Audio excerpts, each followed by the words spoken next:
The heavy iron piece rested on the worn wooden workbench, lit only by the faint glow of an oil lamp.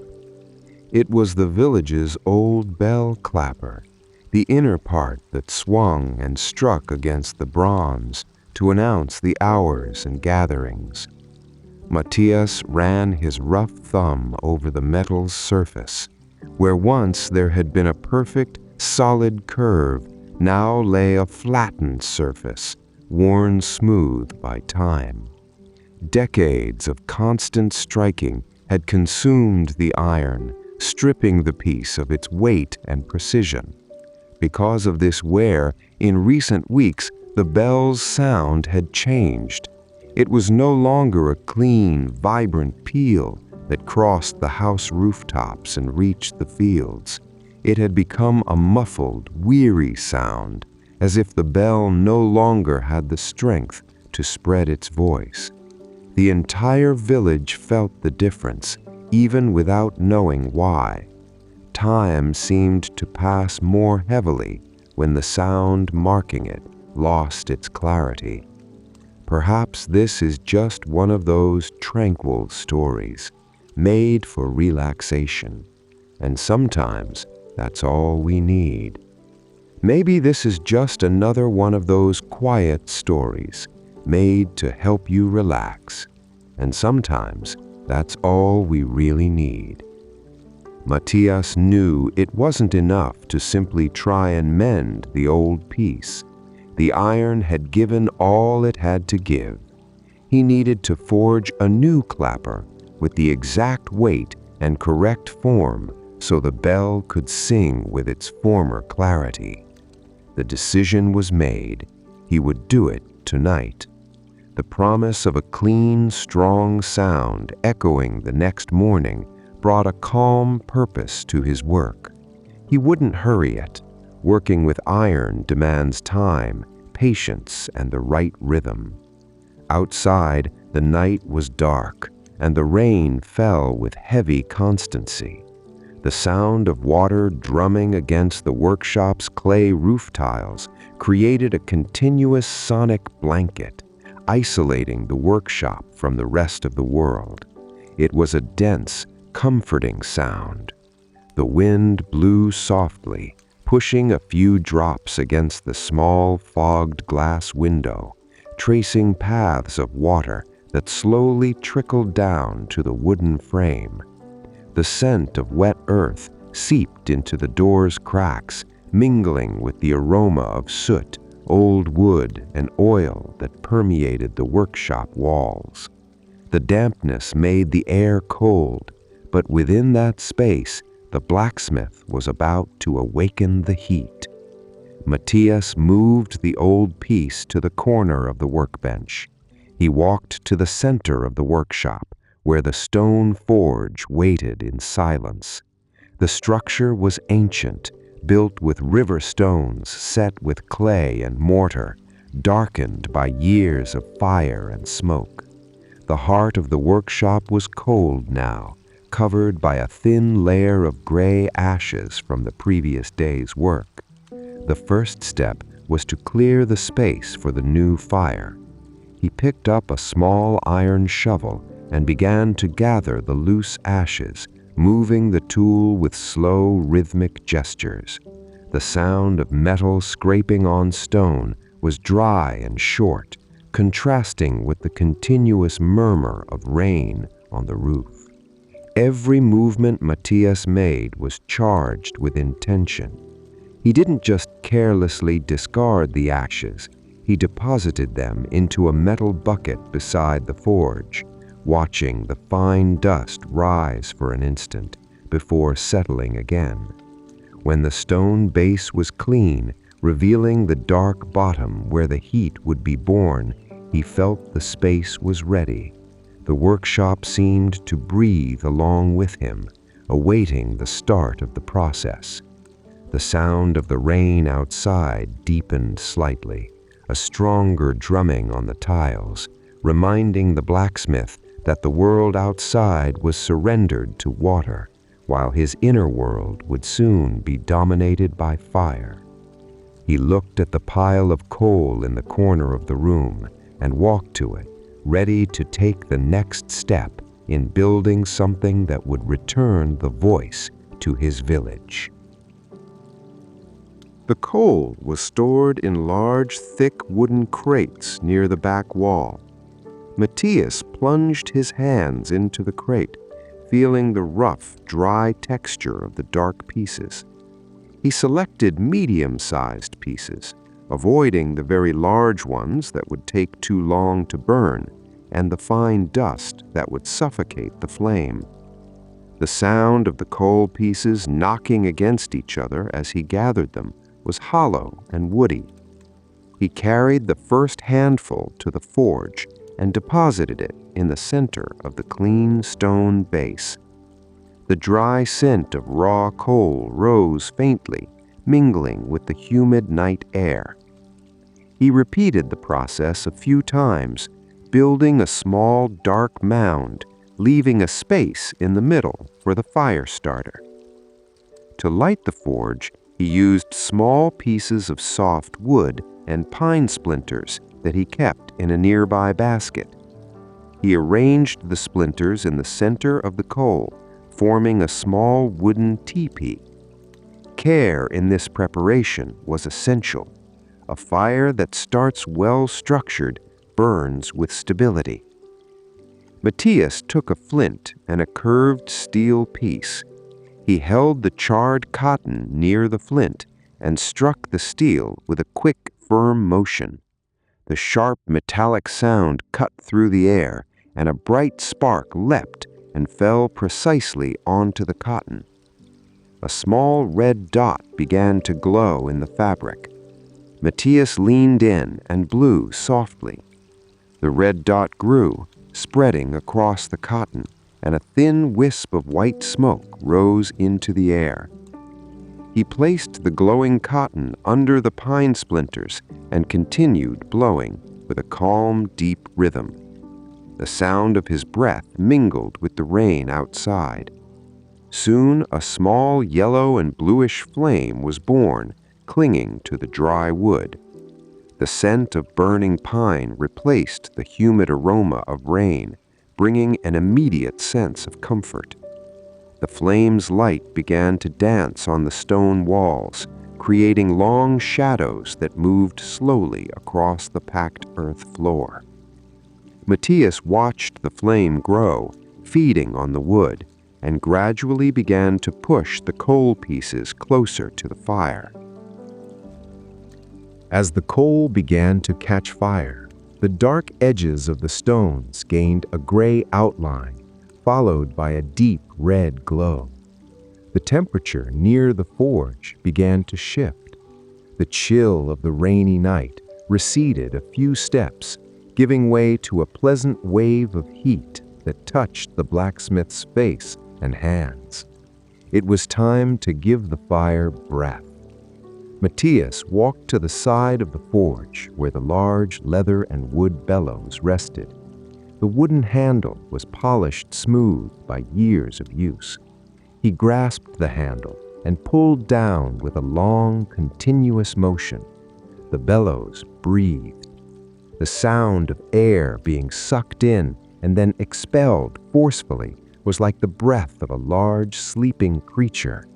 The air traveled through the iron tube and struck the center of the embers. Immediately, the fire reacted.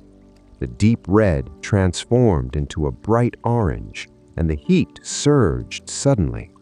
The sound of the fire shifted from a soft crackle to a low, constant roar. Matias maintained the rhythm with the bellows. Pull and release, pull and release. The movement demanded effort from his body, but it was a familiar effort, a sway he knew by heart.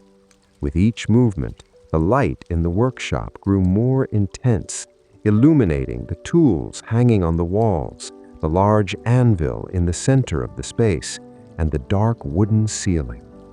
With the fire stabilized and gaining strength, Matias needed to choose his material. He left the bellows and walked to the shelf of heavy irons. He sought a thick bar with enough mass to become the clapper's main weight. His eyes scanned the dark pieces until they found a rectangular block, thick and long. He held the block with both hands and lifted it. The weight was considerable, pulling his arms down. This was exactly what he needed. A large bell demands a large weight to be awakened. The texture of the raw iron was cold, rough, and filled with small marks from its original casting. He carried the heavy iron to the forge, feeling the material's solidity. The contrast between the cold bar in his hands and the vibrant heat radiating from the fire marked the beginning of the transformation. He placed one end of the iron block directly into the center of the orange embers, resting the remainder of the bar on the stone edge. The work had begun, and the rain continued to fall outside, indifferent to the fire that now dominated the space. The iron rested in the heart of the fire. Matias returned to the bellows and resumed the forge's breathing motion. The sound of air pushing the embers was strong and constant. The heat in the workshop was now dense, filling every corner of the space. The blacksmith watched the metal's color with care. The change doesn't happen all at once. It's a slow transition that demands a trained eye. The dark gray of the iron began to darken further, absorbing the heat, until a very faint reddish hop started to appear at the tip submerged in the embers. The firelight reflected in Matias's eyes as he maintained the bellows rhythm. Outside, distant thunder rumbled low, a long sound that slightly trembled the workshop walls before dissolving into the night. The rain responded by falling a little heavier, drumming harder against the window glass. The sound of the water seemed to want to compete with the fire's roar, but within the forge, the heat was absolute. The red in the iron became more vivid, shifting to a cherry red. It wasn't enough yet. To move such a large mass of iron, the heat needed to go deeper. The cherry red brightened, transforming into an intense orange, almost yellow at the edges. This was the right color, the color of malleability. Matias stopped the bellows. The silence of the air ceasing to flow revealed the crackling sound of the superheated embers. He picked up long, heavy tongs with wide jaws designed to hold thick blocks. He clamped the jaws around the cold part of the iron bar, ensuring a firm grip. With a movement that used his body's own weight, he pulled the bar from the fire. The heat radiating from the piece was intense, hitting Matias's face like an invisible wave. The incandescent tip lit the floor as he turned his body and walked the 2 short steps to the large central anvil. He laid the glowing part of the iron onto the flat surface of the anvil. The sound of hot metal touching the cold steel of the anvil was a very faint hiss, almost imperceptible. Matias took his shaping hammer, a heavy tool with a long walnut handle polished by the sweat of his hands. He raised the hammer over his shoulder. The movement wasn't made with just his arms, but with his back and legs, using gravity to his advantage. The hammer descended with full force. The impact produced an explosive, dry sound, a deep metallic crack that echoed through the stone walls and completely muffled the sound of the rain for an instant. A shower of small orange sparks leapt from the point of impact, flying in all directions before falling to the earth floor and quickly extinguishing. The iron yielded slightly under the blow's force. Matias didn't stop. He raised the hammer and struck again. The rhythm was established. The workshop's sound became a regular cadence of heavy blows. The blacksmith rotated the iron bar a quarter turn with the tongs every 2 strikes, ensuring the rectangular tip began to round and stretch. With each strike, the impact's tone shifted slightly as the metal's shape altered. The scent of hot iron and burning oxide scales filled the air, a strong mineral smell. The physical exertion began to show its signs. Sweat glistened on Matias's forehead, reflecting the piece's orange light. The intense orange of the iron began to cool, returning to cherry red and then to a dark red. As the color changed, the iron offered more resistance to the hammer. The impact sound grew sharper, and the hammer seemed to bounce harder off the surface. It was the sign that the working window had closed for this stage. Striking cold iron could create internal cracks. Matias lowered the hammer, feeling the tool's weight pull his arm down. He lifted the bar with the tongs and walked back to the forge, plunging the darkened tip back into the center of the embers. The strong sound of the hammer ceased, and the murmur of rain on the roof returned to the foreground, filling the space as the iron rested and gathered heat once more. While the iron regained its heat in the embers, Matias took the opportunity to drink a sip of water from a clay mug on a shelf distant from the fire. The water was cold, a refreshing contrast against the heat that dominated his body. He swallowed slowly, feeling the coolness descend his throat, while his eyes never left the forge's center. The initial shaping work had elongated the bar's tip, but the form was still rough and irregular. The clapper needed a specific shape, a heavy, rounded base like an elongated drop, which would concentrate the weight at the exact point of impact with the bell, and a thinner shaft that would rise to the fastening ring. He returned to the bellows and brought the embers to life again. The sound of the forge's breath returned, constant and powerful. The scent of new coal burning mingled with the already dense air of the workshop. When the metal again reached that bright orange highlight, almost fluid in appearance, he removed it from the fire. The heat radiated against his thick leather apron. He carried the piece to the anvil, but this time he didn't place it on the flat center. He rested the part that would be the shaft on the anvil's rounded edge. He exchanged the heavy hammer for a lighter, curved-faced hammer designed to spread the material. The beatings were now faster, less explosive, but much more precise. The sound shifted from a deep thud to a higher, more ringing peal. Each hammer strike pushed the hot metal downward, thinning the shaft and leaving the base intact. The smith's concentration was total. He didn't look at the tool, only at the exact point where the hammer met the iron. Sweat ran down his face, but he didn't stop to wipe it. The rhythm of the strikes was almost musical, an accelerated percussion that found harmony with the constant sound of rain outside. The wind blew harder for a moment, making the oil lamp flame on the distant workbench and cast dancing shadows on the stone walls. The cold storm air tried to enter through the cracks, but the forge's heat was an invisible, impenetrable barrier. When the shaft reached the desired thickness, the metal was losing its vivid color, returning to dark red. He needed to create the upper ring, the loop through which the support pin would pass. He returned the piece to the fire. The waiting time was shorter now, as the thinner shaft heated more quickly. When he removed the iron, the orange glowed only at the upper tip. He carried the piece to the anvil's horn, the conical part that projected forward. Resting the hot tip on the anvil's curve, he began to strike sideways, forcing the metal to bend back on itself.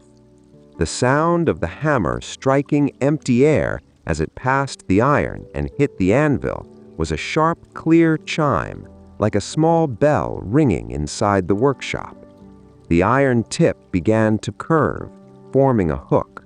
Matias continued striking, guiding the hot metal around the steel cone until the tip met the start of the shaft, closing a perfect circle.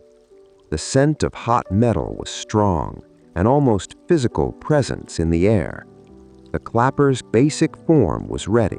The heavy drop below, the straight shaft in the middle, and the suspension ring at the top. The heavy rectangular piece he had taken from the shelf no longer existed. In its place, there was a form with purpose, born of fire and strength. Matias lowered the hammer and let out a long sigh, watching the piece slowly darken on the anvil as the heat dissipated into the workshop air. The heavy forging work was complete, but the clapper wasn't ready for the bell. The crude form needed refinement. The upper ring, through which the axis of movement would pass, needed a smooth and perfectly circular interior, so the piece could swing freely without unnecessary friction that would wear down the metal or impede its motion. Additionally, Matias needed to forge the support pin, the smaller piece that would connect the clapper to the bell's structure. He left the clapper resting on the anvil, radiating a heat that was now only lukewarm from a distance, and picked up a smaller piece of cylindrical iron. This material was quicker to work with. He heated it in the forge to a vivid red, and with short, quick blows on the flat anvil, thinned both ends, leaving the center thicker. The sound of these strikes was light, an agile ringing that didn't demand the weight of his whole body. He formed a flat head at one end, similar to a giant nail. The pin was made. He threw it into a bucket of dry sand to cool slowly, maintaining the metal's stable hardness. The rain outside had changed its tone. The heavy storm from earlier in the night had passed, leaving in its place a medium, constant, and tranquil rain. The sound of water on the tiles was no longer a chaotic drumming, but a continuous murmur, a background sound that brought a sense of calm into the workshop. The air entering through the cracks seemed cleaner, laden with the pure scent of wet leaves and washed earth, mingling softly with the smoky forge environment. Matias picked up the clapper, which now had a dark graphite color and was warm to the touch, but not enough to burn the leather of his gloves.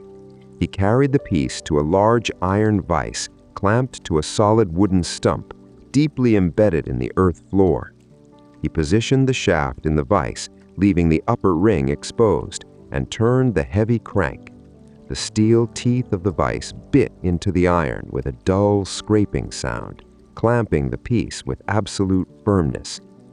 He walked to a wooden panel on the wall, where various files were organized by size and texture. He chose a half-round file, wide and with coarse teeth. Returning to the vise, he inserted the file inside the clapper's ring.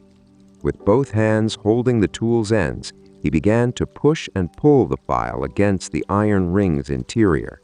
The sound that followed was a rough, long, rhythmic rasping. It was a sound of pure friction, of hard steel cutting soft iron. With each movement, a small amount of dark iron dust fell on the vise and the floor, like very fine sand. Matias applied pressure on the push and eased on the pull, creating a sway with his shoulders. The effort was constant and focused. He paused occasionally to run his thumb along the inside of the ring, feeling the metal's texture. Where once there had been small undulations and roughness left by the hammer, now a flat, smooth surface emerged. Touch was his primary guide at this moment. The metal was cooling completely, and the heat of the physical work kept the blacksmith warm. After smoothing the ring's interior, he switched to a flat file and began to work the outer edges, rounding any sharp corners that could create points of tension. The sound of the flat file was a little sharper, a continuous hiss that filled the workshop. He worked for a long time, moving the file with the precision of someone who knows the path by heart. The rough piece began to take on the appearance of something finished, something crafted with care. Iron dust covered his gloves and the vise's base. When he ran his hand over the entire piece and found no irregular resistance, no rough spots, he knew the form was complete. The clapper was smooth, symmetrical, and ready for its final treatment with fire.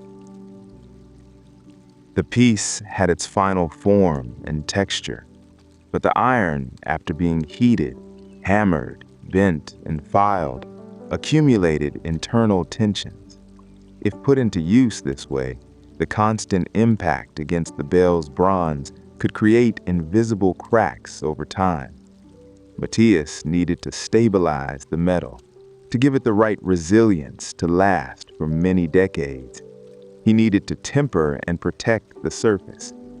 The forge was already low, just a heap of red embers covered by a thin layer of ashes. Matias added a few more pieces of coal and used the bellows gently. He didn't want extreme heat this time. He wanted a gentle, uniform heat. The sound of air flowing was slow, almost like a prolonged sigh. The fire awoke slowly, spreading a soft orange light through the workshop. He released the clapper from the vise and placed it on the embers, partially covering it with the hot coal. The goal was to heat the entire piece until it reached a very dark red, almost invisible in daylight, but noticeable in the workshop's gloom.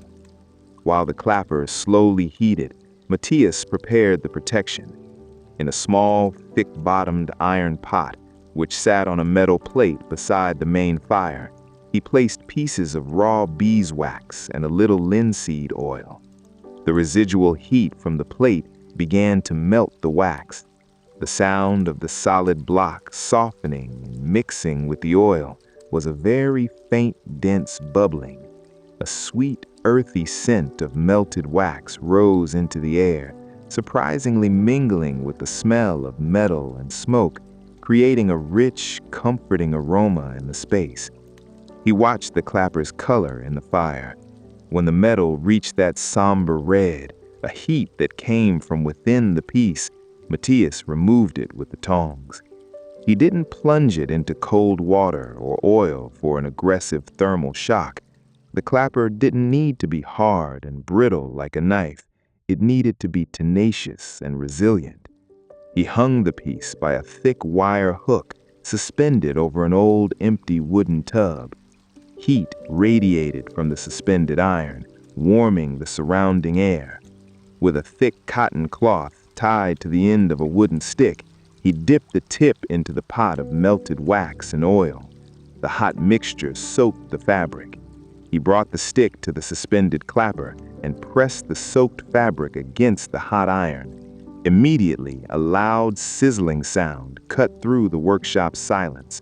A cloud of thick white smoke erupted from the point of contact, rising toward the dark ceiling.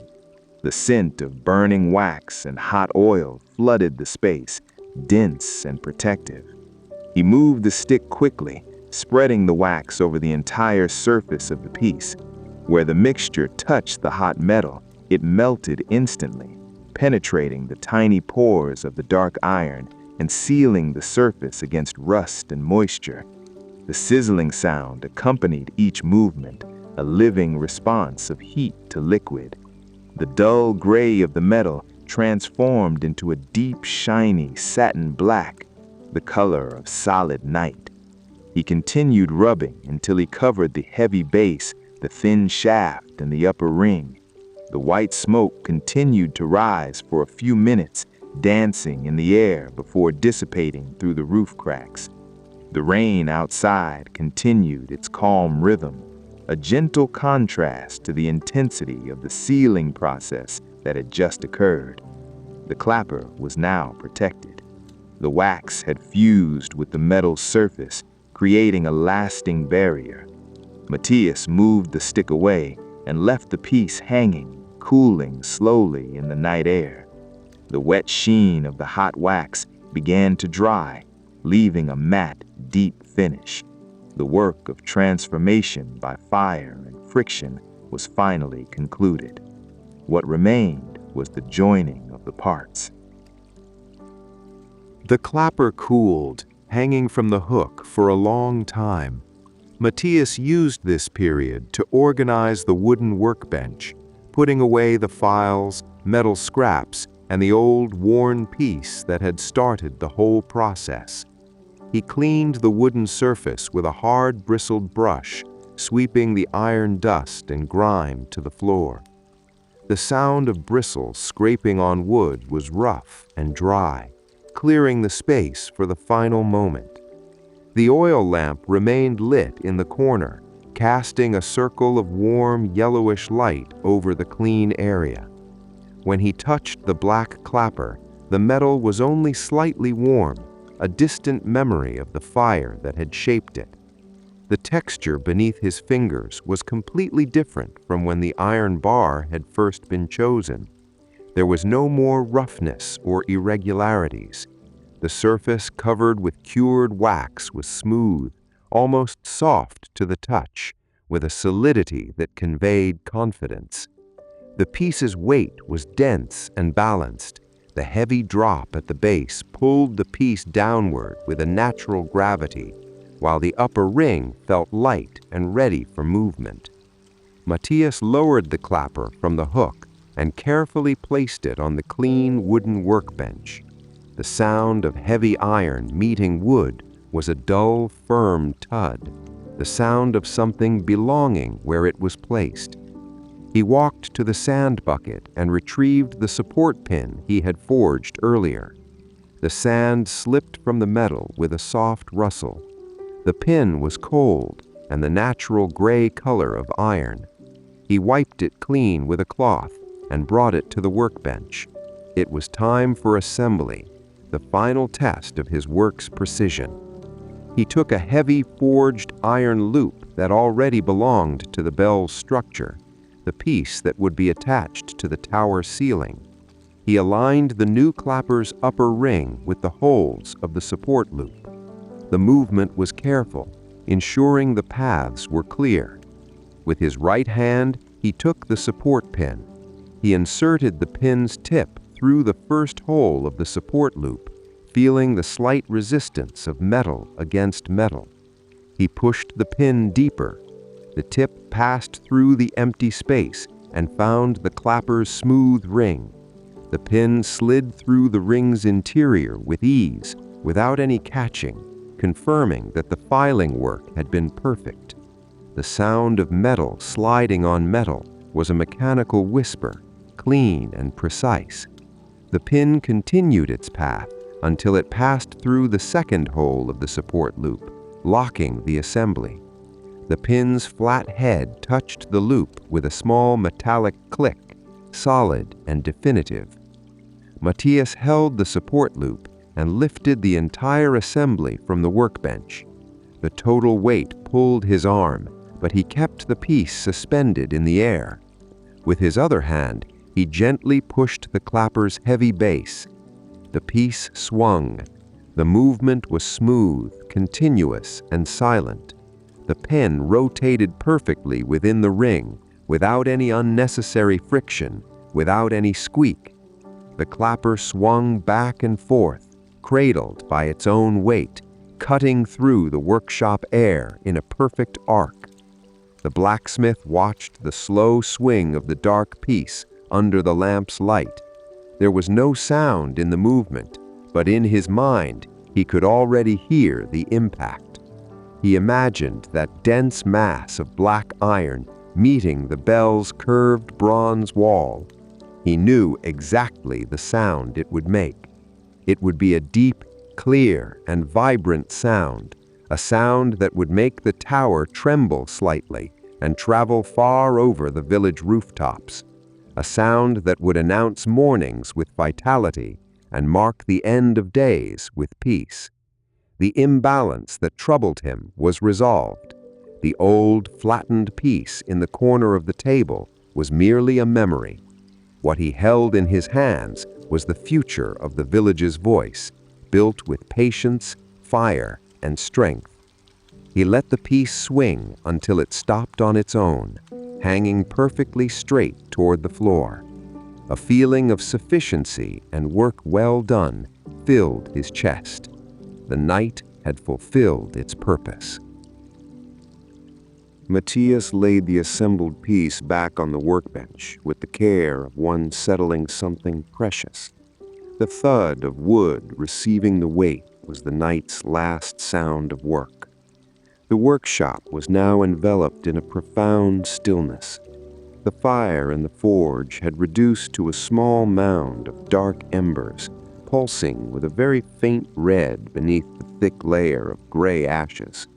The intense heat that once dominated the space had receded, leaving only a warm, comfortable temperature in the air, mingling with the scent of cured wax and burned firewood. He began to put away the tools.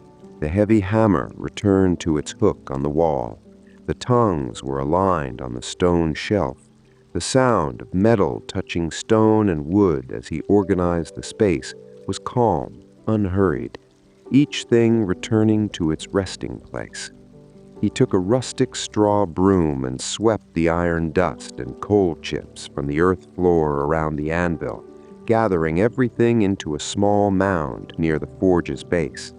The rustle of straw on the floor was a soft, dragging sound, sweeping away not just the dirt, but also the restless energy of creation. The rain outside had lessened even further. Now it was just a fine drizzle, a damp, almost imperceptible whisper on the tiles. The wind had stopped completely. The storm had washed the night clean and left behind a calm, silent pre-dawn. Matias walked to a basin of chipped white enamel that sat on a wooden bench in the corner of the workshop. He took a clay jar and poured fresh water into the basin. The sound of water falling and breaking the workshop's silence was clean and crystalline. He plunged his hands into the cold water. The contrast with the residual heat he still felt on his skin was a profound relief. He scrubbed his palms, fingers, and wrists, washing away the dark dust, sweat, and soot. The water in the basin quickly clouded, carrying the marks of the work. He took a rustic cotton towel that hung nearby and dried his hands and face with slow movements, feeling the rough texture of the fabric against his clean skin. The tension in the muscles of his back and shoulders began to yield, relaxing with the end of the effort. With clean hands, he walked to the double wooden door at the workshop's entrance. He opened only the upper part of the door, which was split in half. The cold, humid pre-dawn air immediately entered, bringing the purified scent of earth and wet leaves. Matias rested his forearms on the edge of the closed door and looked out. The village dirt road was dark and dotted with small puddles of water that reflected the faint moonlight which was beginning to appear behind the thin clouds. Everything was still. He stood there, still, feeling the cold breeze on his face and listening to the last drops of drizzle falling from the leaves of nearby trees. Behind him, the workshop rested in shadows, holding on the workbench the black and perfect clapper, ready to meet the bell at dawn. There was nothing more to be done, nothing to be mended or shaped. The day's wait had been transformed into something solid and lasting. Breathing deeply the clean night air, the blacksmith let the silence of the village sleeping town take hold of his thoughts, finding in his body's weariness a deep and well-deserved peace.